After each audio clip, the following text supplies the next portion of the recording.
Hello my D students, আজকে আমরা এই ভিডিওর মধ্যে ডিসকাশন করব ক্লাস 9-এর চ্যাপ্টার নম্বর 15 ত্রিভুজ ও চতুর্ভুজের পরিসময় ক্ষেত্রফল কোয়াশি থেকে 15.1-এর 20 নম্বর দাগের সংক্ষিপ্ত উত্তরধর্মী প্রশ্নর 1, 2, 3, 4, 5 এই 5টি দাগের অঙ্ক আজকে আমরা এই ভিডিওর মধ্যে ডিসকাশন করবো। ওকে, তো স্টুডেন্টস তোমরা এই ভিডিওটি লাস্ট অব্দি কন্টিনিউ করবে, তাহলে কিন্তু সমস্ত বুঝতে পারবে।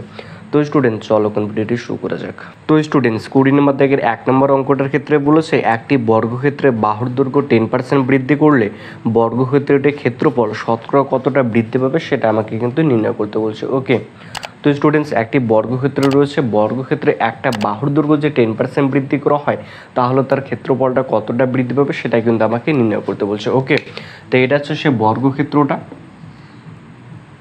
এটা হচ্ছে বর্গক্ষেত্রটা। ওকে, তা আপাতত বর্গক্ষেত্রটা এখানে বাহুর দৈর্ঘ্যটা দেওয়া নেই, তা আমি ধরে নিলাম বর্গক্ষেত্রটা বাহুর দৈর্ঘ্য হলো 100 একক।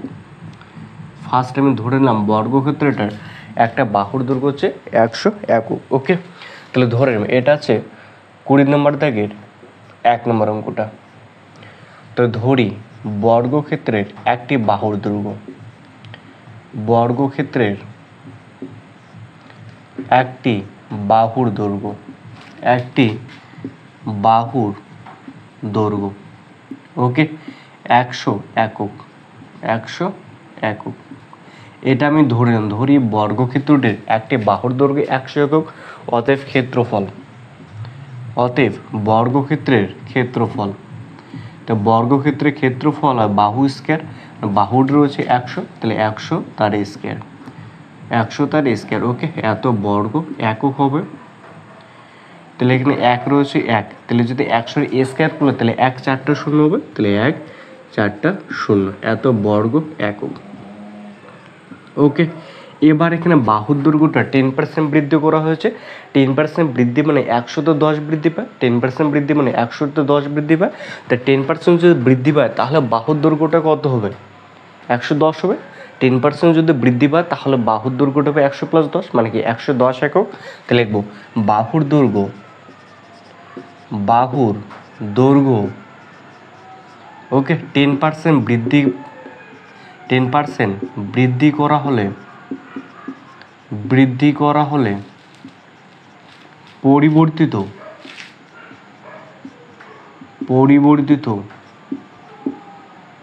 বর্গক্ষেত্রের বাহুর দৈর্ঘ্য, বর্গক্ষেত্রের বাহুর দৈর্ঘ্য ওকে বাহুর দৈর্ঘ্য, তাহলে 100 + 10, তাহলে 110 একক। ওকে, 110 একক।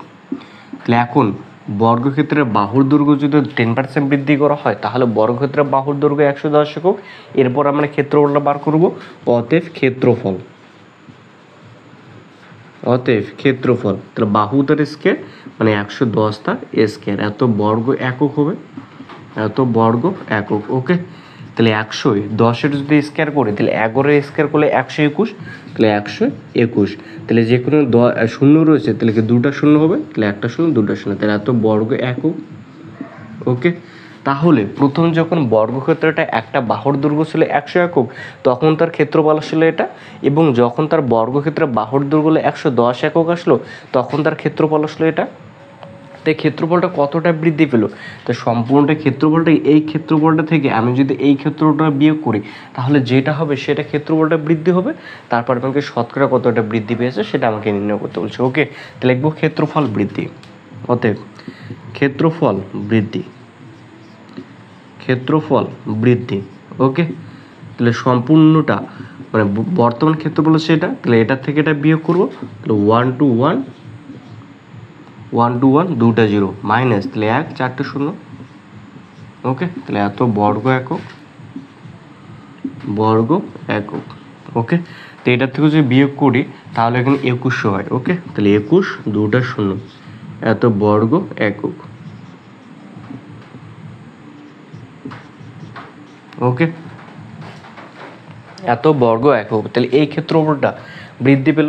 এবার বলছে শতকরা কতটা বৃদ্ধি পেল। ওকে, তাহলে লিখবো শতকরা বৃদ্ধি, অতএব ক্ষেত্রফল শতকরা বৃদ্ধি, ক্ষেত্রফল শতকরা বৃদ্ধি,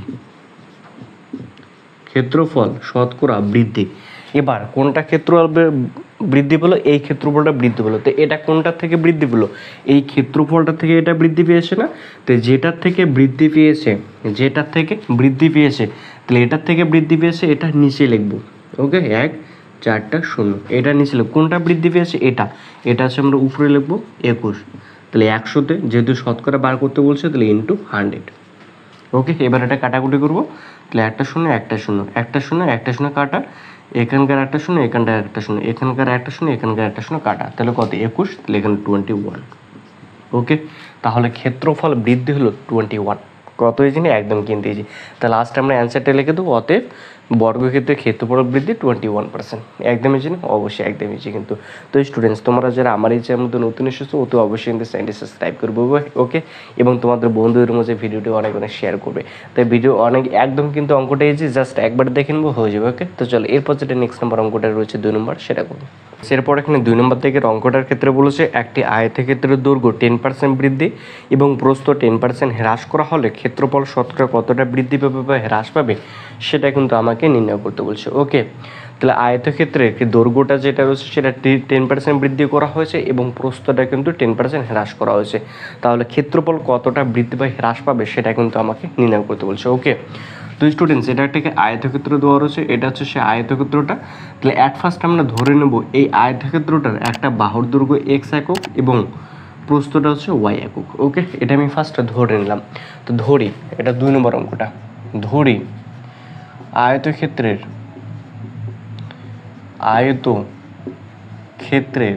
ওকে, ধরি আয়তক্ষেত্রের দৈর্ঘ্য x একক এবং প্রস্থ, আয়তক্ষেত্রের প্রস্থ এবং আয়তক্ষেত্রের প্রস্থ y একক, এটা আমি ধরে নিলাম। ওকে, ধরি আয়তক্ষেত্রের দৈর্ঘ্য x একক এবং প্রস্থ y একক ধরে নিলাম। তাহলে অতএব ক্ষেত্রফল, অতএব আয়তক্ষেত্রের ক্ষেত্রফল, আয়তক্ষেত্রের ক্ষেত্রফল, তাহলে আয়তক্ষেত্রের ক্ষেত্রফল বা বাহু মানে দৈর্ঘ্য ইন্টু প্রস্থ, তো দৈর্ঘ্যটা রয়েছে x আর প্রস্থটা হচ্ছে y, তাহলে xy বর্গ একক। ওকে, তাহলে আয়তক্ষেত্রের ক্ষেত্রফল বার হলো xy বর্গ একক।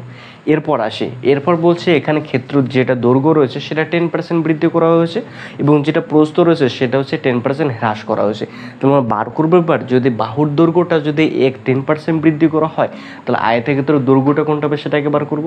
তারপর যখন 10% হ্রাস করা হবে, তাহলে প্রস্থটা কতটা সেটা বার করব। তারপর আমরা ক্ষেত্রফলটা বার করব, দেখব ক্ষেত্রফলটা কত আসে। ওকে, তারপর দুটার মধ্যে কম্পেয়ার করব কোনটা বড় আর কোনটা ছোট। ওকে, তো চলো এখন বাহুর দৈর্ঘ্য অর্থাৎ আয়তক্ষেত্রের দৈর্ঘ্য, আয়তক্ষেত্রের দৈর্ঘ্য 10% বৃদ্ধি করা হলে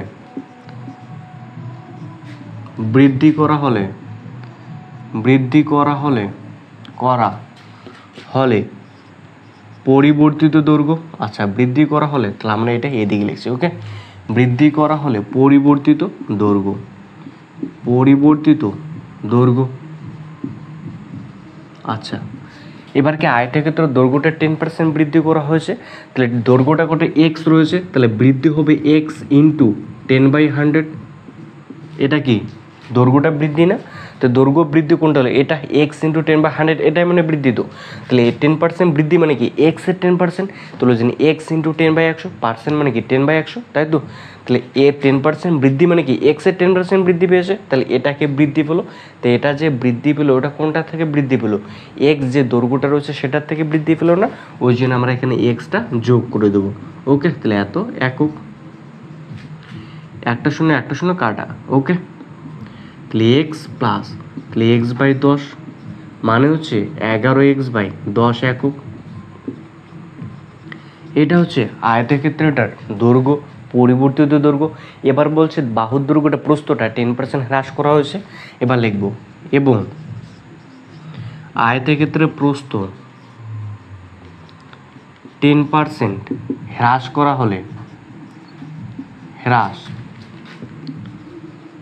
হলে পরিবর্তিত প্রস্থ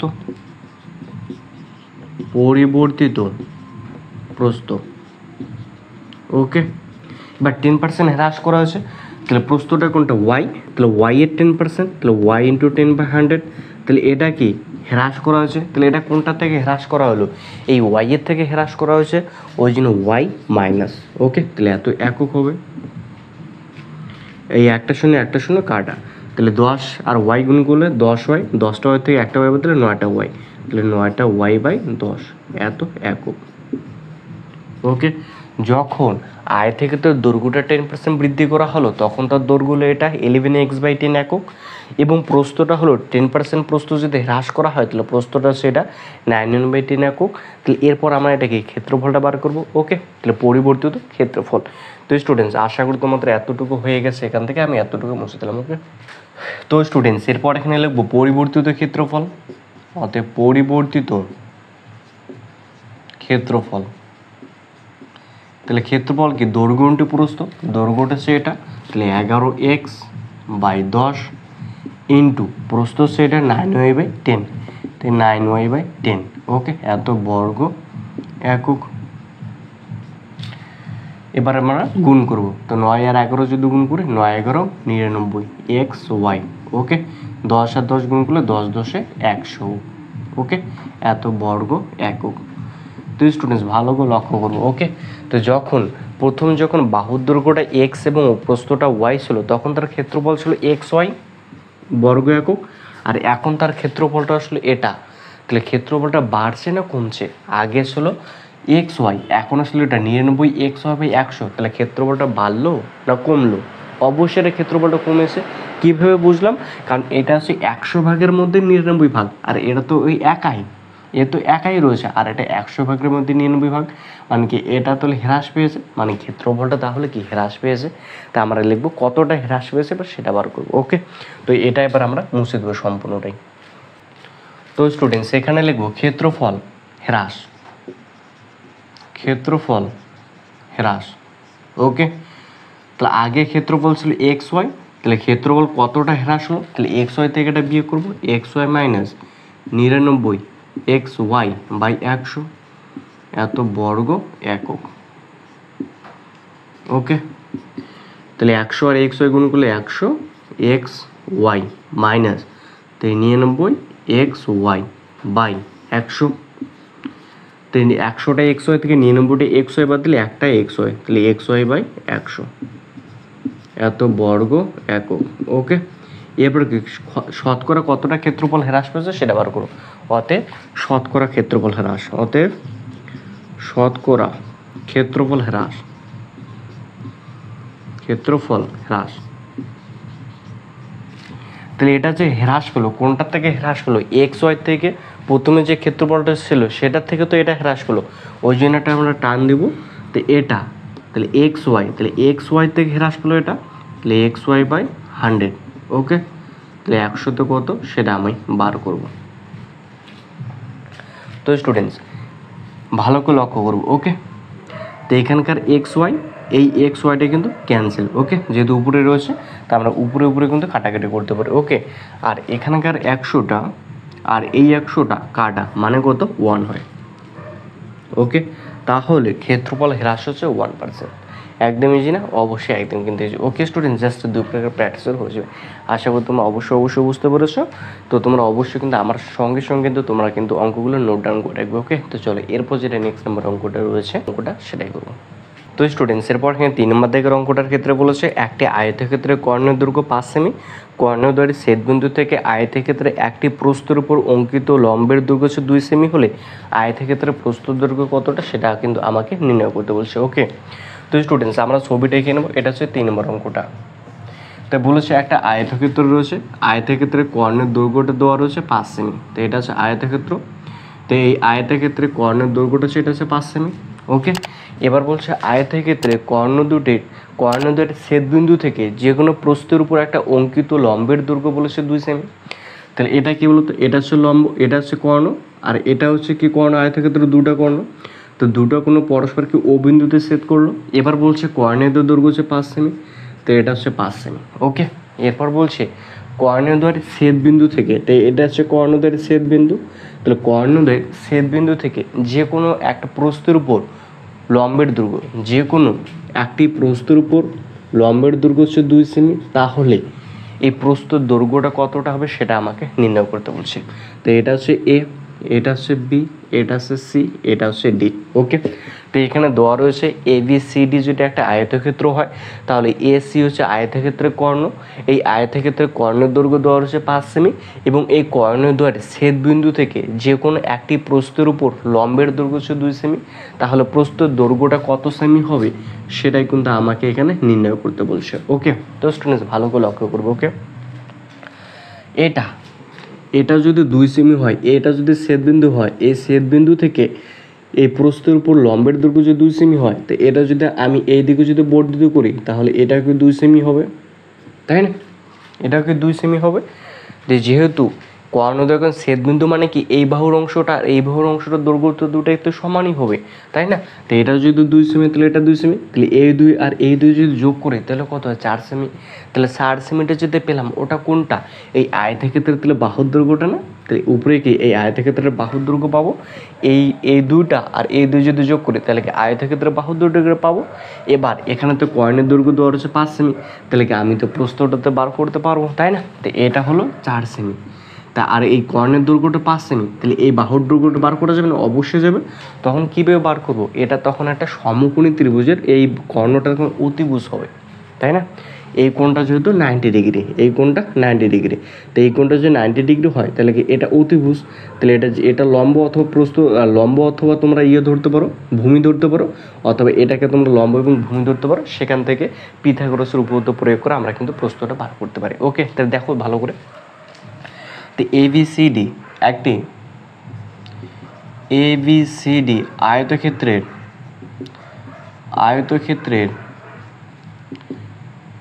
দুটি কর্ণ AC ও BD পরস্পর ও বিন্দুতে ছেদ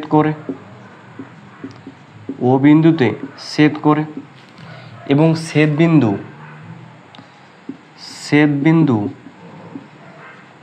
ও থেকে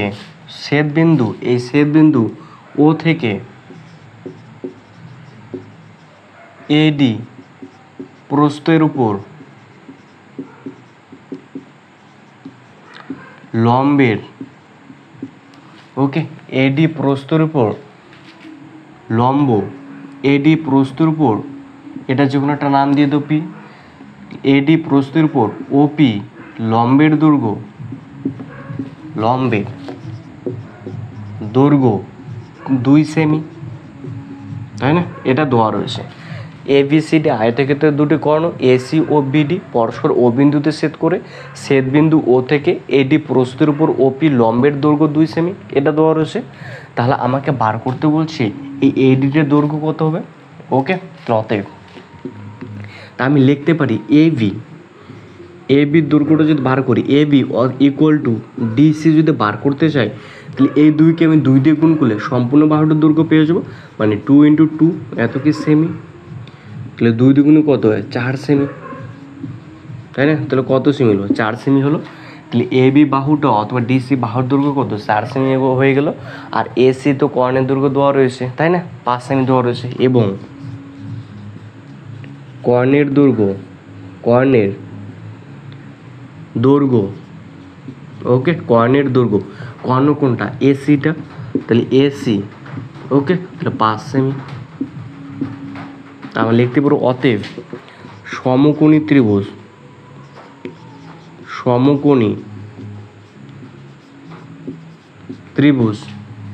ACD এর ক্ষেত্রে, ওকে, তাহলে ACD এটা একটা সমকোণী ত্রিভুজ, তাহলে এর ক্ষেত্রে আমরা জানি তাহলে AD স্কয়ার, স্টুডেন্টস আমি এই দিকে লিখছি, তোমরা কিন্তু নিচে লিখবে। ওকে, তাহলে AD স্কয়ার প্লাস এই DC স্কয়ার লিখতে পারি, DC square equal to AC তার স্কয়ার, তাই না? এটা AD square plus DC square equal to AC তার স্কয়ার, মানে কি এটা হচ্ছে লম্ব আর এটা হচ্ছে ভূমি, আর এটা যেহেতু বলতো অতিভুজ, ওকে, এই জন্য।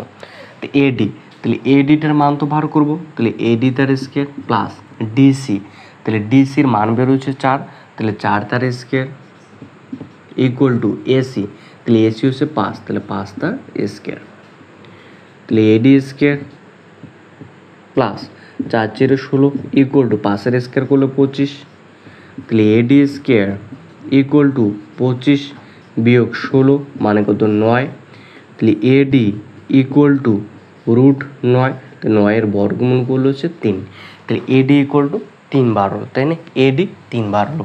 তাহলে এটাই তো প্রস্থটা, তাহলে প্রস্থটা কত সেমি বেরোলো, 3 সেমি বেরোলো, তাহলে লিখে দেবো অতএব নির্ণয় প্রস্থ 3 সেমি, অতএব আয়তক্ষেত্রে প্রস্থ দৈর্ঘ্য 3 সেমি, একদম কিন্তু এই যে। ওকে স্টুডেন্টস, তোমরা ভালো করে দেখে নাও, তোমরা অবশ্যই কিন্তু এটা অঙ্কটা ভালো করে খাতার মধ্যে নোট ডাউন করে রাখবে। ওকে, তাহলে একদম ইজি অঙ্ক, জাস্ট 2 করে প্র্যাকটিস করে হয়ে যাবে। ওকে, তো চলো এরপর যেটা নেক্সট নাম্বার অঙ্কটা রয়েছে 4 নাম্বারটা, সেটা করবো স্টুডেন্টস। এরপর এখানে 4 নাম্বার দাগের অঙ্কটার ক্ষেত্রে বলেছে একটি বর্গক্ষেত্রের কর্ণদ্বয়ের ছেদবিন্দু থেকে তার যে কোনো একটি বাহুর উপর অঙ্কিত লম্বের দৈর্ঘ্য 2√2 সেমি হলে বর্গক্ষেত্রটির প্রতিটি কর্ণের দৈর্ঘ্য কত সেটা কিন্তু আমাকে নির্ণয় করতে বলছে। ওকে, তাহলে তার যে কোনো একটি বাহুর উপর অঙ্কিত লম্বর দৈর্ঘ্য হচ্ছে 2√2 সেমি বলেছে। তার মানে ফার্স্ট বর্গক্ষেত্রটা অঙ্ক করে নেব, এটা হচ্ছে সে বর্গক্ষেত্রটা। ওকে, তো এখানে বলেছে বর্গক্ষেত্রটির কর্ণদ্বয়ের ছেদবিন্দু, তাহলে এটা হচ্ছে কর্ণ দুটো অঙ্কন করব, তো এটা হচ্ছে কর্ণ দুটা বলেছে, এখানে কর্ণ দুটার ছেদবিন্দু, তাহলে এটা হচ্ছে বর্গক্ষেত্র, এটা এ, এটা বি, এটা সি, এটা হচ্ছে ডি, তাহলে এ বি সি ডি বর্গক্ষেত্রের কর্ণ দুটা পরস্পরকে ও বিন্দুতে ছেদ করলো এবং বলেছে তার কর্ণ দুটি ছেদবিন্দু থেকে যে কোনো একটি বাহুর উপর অঙ্কিত লম্বের দৈর্ঘ্য বলেছে 2√2 সেমি।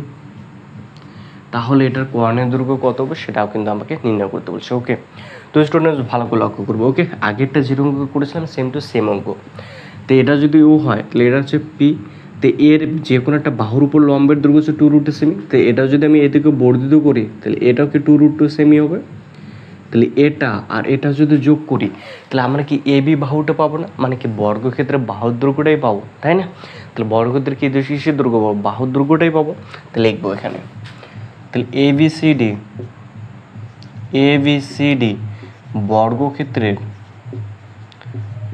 বর্গক্ষেত্রের দুটি কর্ণ এসি ও বিডি পরস্পর ও বিন্দুতে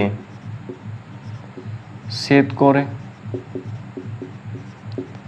এবং ছেদবিন্দু ও থেকে এডি বাহুর উপর অঙ্কিত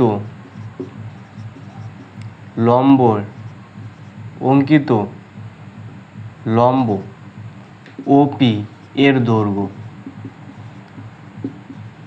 2√2 সেমি, এটা দেওয়াই রয়েছে, তাই না। তাহলে এবিসিডি বর্গক্ষেত্রের দুটি কর্ণ এসি ও বিডি পরস্পরকে ও বিন্দুতে ছেদ করে এবং ছেদবিন্দু ও থেকে এডি বাহুর উপর অঙ্কিত লম্ব ওপি এর দৈর্ঘ্য 2√2 সেমি, এটা দেওয়া রয়েছে। তাহলে আমরা কি এ লিখতে পারি, অতএব A B equal to BC equal to CD equal to DA, এটা লিখতে পারি। তাহলে এটা হচ্ছে 2√2, তাহলে 2√2 প্লাস 2√2 এত কি সেমি হবে, তাই না, তাহলে 2√2 যোগ করলে 4√2 সেমি। ওকে, 4√2 সেমি, তাহলে এটা বার হলো, তাহলে বর্গক্ষেত্রে একটা বাহুর দৈর্ঘ্য বার হলো 4√2 সেমি, তাহলে বর্গক্ষেত্রে যদি একটা বাহুর দৈর্ঘ্য যদি পাই তাকে যদি √2 দিয়ে গুণ করি তাহলে কি বর্গক্ষেত্রে কর্ণটা পাওয়া যায়, তুমি লিখবো অতএব বর্গক্ষেত্রে কর্ণের দৈর্ঘ্য, অতএব বর্গক্ষেত্রে কর্ণের দৈর্ঘ্য। ওকে, তাহলে এটাকে কি √2 দিয়ে গুণ করবো, তাহলে 4√2 ইন্টু √2 এত কি সেমি হবে। ওকে, আমার জন্য যদি রুট যদি থাকে তাহলে কি রুটের ভিতরে সংখ্যাগুলো গুণ হয়, তাহলে এখানে √2 এখানে √2 গুণ করলে হচ্ছে √4 হয়, আর √4-এর বর্গমূল করলে কিন্তু 2 হয়, আর 2 দিয়ে 4কে গুণ করলে 8 হয়, তাহলে 8 সেমি। ওকে, তাহলে এটা কীভাবে আসলে একটু দেখাই দিয়ে দিকে, 4√2 ইন্টু √2 আছে, তাহলে 4 আছে 4, এই √2 গুণ করলে এই যে √4, তো 4-এর বর্গমূলগুলো 2 হয়, তাহলে 4 × 2, তাহলে 4 × 2 = 8, ওই জন্য এখানে 8 লিখেছি। ওকে, একদম কিনে দিয়েছি। ওকে স্টুডেন্টস, আশা করি তোমরা অবশ্যই বুঝতে পেরেছো। তো জলদি তোমরা চ্যানেলটি সাবস্ক্রাইব করো। ওকে, তো চল এরপর যেটা নেক্সট লাস্ট নাম্বার অঙ্কটা যেটা রয়েছে 5 নম্বরটা, সেটা করবো। তো স্টুডেন্টস, এখানে 5 নম্বর থেকে অঙ্কটার ক্ষেত্রে বলেছে একটি আয়তক্ষেত্রের পরিসীমা 34 সেমি এবং ক্ষেত্রফল 60 বর্গ সেমি হলে আয়তক্ষেত্রের প্রতিটি কোণের দৈর্ঘ্য কত সেটা কিন্তু আমাকে নির্ণয় করতে বলছে। ওকে, তাহলে এখানে কিন্তু আয়তক্ষেত্রের পরিসীমা দেওয়া রয়েছে 34 সেমি এবং তার ক্ষেত্রফল দেওয়া রয়েছে 60 বর্গ সেমি। তাহলে ফার্স্ট আয়তক্ষেত্রটা অঙ্কন করে নেব। এটা হচ্ছে সে আয়তক্ষেত্রটা। ওকে, তাহলে আয়তক্ষেত্রের পরিসীমাটা দেওয়া রয়েছে 34 সেমি এবং তার ক্ষেত্রফল দেওয়া রয়েছে 60 বর্গ সেমি। তাহলে এই আয়তক্ষেত্রের কোণের দৈর্ঘ্যটা প্রতিটি কোণের দৈর্ঘ্য কিন্তু আমাকে নির্ণয় করতে বলছে। ওকে, তাহলে অ্যাট ফার্স্ট আমি ধরে নেব এই আয়তক্ষেত্রটার একটা দৈর্ঘ্যটা হচ্ছে x এবং প্রস্থটা হচ্ছে y। এটা 5 নম্বর অঙ্কটা। ধরি আয়তক্ষেত্রের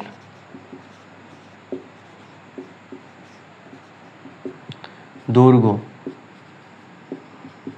x সেমি, ওকে, এবং প্রস্থ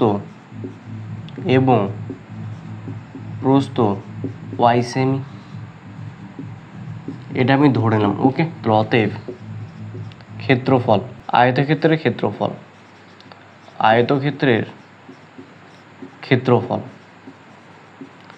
তাই ক্ষেত্রফল হবে দৈর্ঘ্য আর প্রস্থটা যদি গুণ করে তাহলে ক্ষেত্রফলটা পেয়ে যাবো। দৈর্ঘ্যটা হচ্ছে x আর প্রস্থটা হচ্ছে y, তাহলে xy বর্গ সেমি। ওকে, এবং পরিসীমা এবং আয়তক্ষেত্রের পরিসীমা, তাহলে আয়তক্ষেত্রের পরিসীমা বার করার সূত্র হচ্ছে 2 × দৈর্ঘ্য প্লাস প্রস্থ। তাহলে 2 × দৈর্ঘ্যটা রয়েছে x প্লাস প্রস্থটা হচ্ছে y, এত কি সেমি। ওকে, তাহলে এটা বার হলো হচ্ছে ক্ষেত্রফলটা আর এটা বার হলো পরিসীমাটা। তাহলে এটা এখানে কিন্তু ক্ষেত্রফলটা বার হয়েছে এক্স বর্গ সেমি, এক্স ওয়াই বর্গ সেমি, আর এখানে ক্ষেত্রফলটা হচ্ছে 60 বর্গ সেমি। এটা আর এটা কি দুটো কি সমান হবে?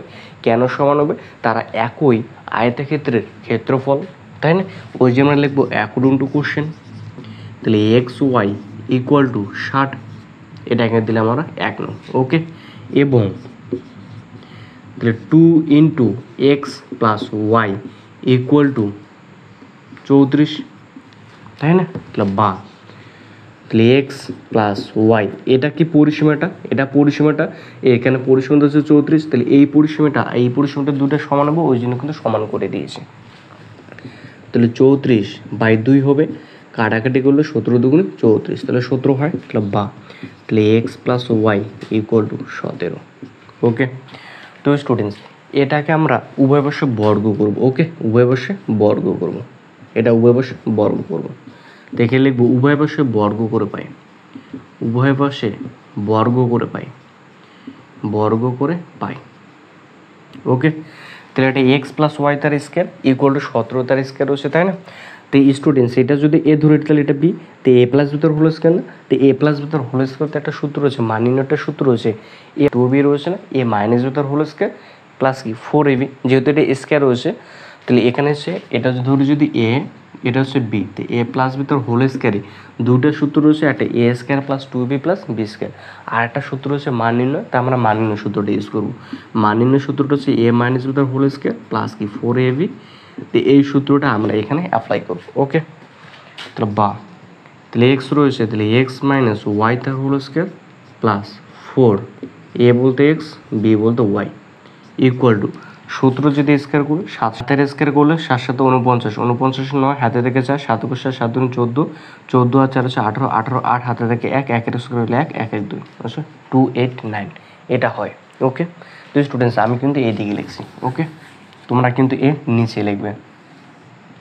তাহলে এক্স মাইনাস ওয়াই তার হোল স্কোয়ার রয়েছে, তাহলে এক্স মাইনাস ওয়াই তার স্কোয়ার, তাহলে এক্স মাইনাস ওয়াই তার স্কোয়ার, প্লাস রয়েছে না প্লাস, তাহলে 4 এক্স ওয়াই রয়েছে, তাহলে এক্স ওয়াইয়ের মান কত? 60, তাহলে এখানে লিখবো 60 ইকুয়াল টু 289 রয়েছে, 289,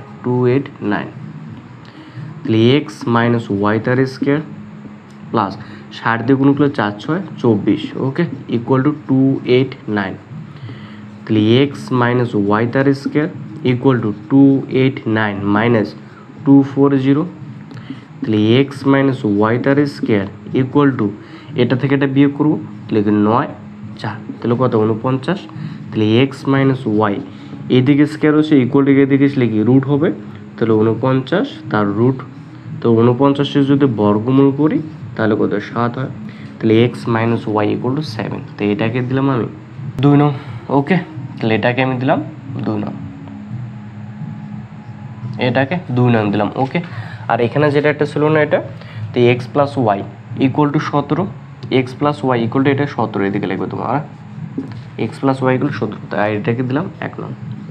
তাহলে 1 নং আর 2 নং সমাধান করবো, সেখান থেকে এক্স এবং ওয়াই এর মানটা আমরা পেয়ে যাবো। ওকে, তো স্টুডেন্টস এতটুকু তোমাদের হয়ে গেছে, এতটুকু আমি মুছে দিলাম। ওকে, তো স্টুডেন্টস এরপর এখানে আমরা 1 নং আর 2 নং সমীকরণটা যোগ করবো, সেখান থেকে এক্স এবং ওয়াই এর মানটা বার করবো। ওকে, তাহলে 1 প্লাস 2 করে পাই। ওকে, তো 1 প্লাস 2 করে পাই। তো 1 নম্বরটা হচ্ছে x plus y equal to 17, এবং 2 নং সমীকরণ হচ্ছে এটা, তাহলে x minus y equal to 7। তাহলে ওয়াই ওয়াই কাটা, তাহলে 2x, তাহলে 17 আর সাথে যদি যোগ করি তাহলে 20 হয়। ওকে, 7 7 14 4 হাতে থেকে 1, তাহলে 24 হয়। তাহলে এক্স ইকুয়াল টু, তাহলে 24/2 মানে 12 হয়। ওকে, তাহলে এই এক্স এর মানটা যে কোনো 1 নং সমীকরণ অথবা 2 নং সমীকরণে বসিয়ে দেবো, সেখান থেকে ওয়াই এর মানটা পাবো। তা আমরা এই 2 নং সমীকরণে বসিয়ে দেবো, তাহলে সুবিধা হবে। ওকে, তাহলে 2 নং সমীকরণে অথবা তখন 1 নং সমীকরণ বসাতে পারো। তাহলে এখন 1 নং সমীকরণে তাহলে এক্স ইকুয়াল টু 12 বসিয়ে পাই।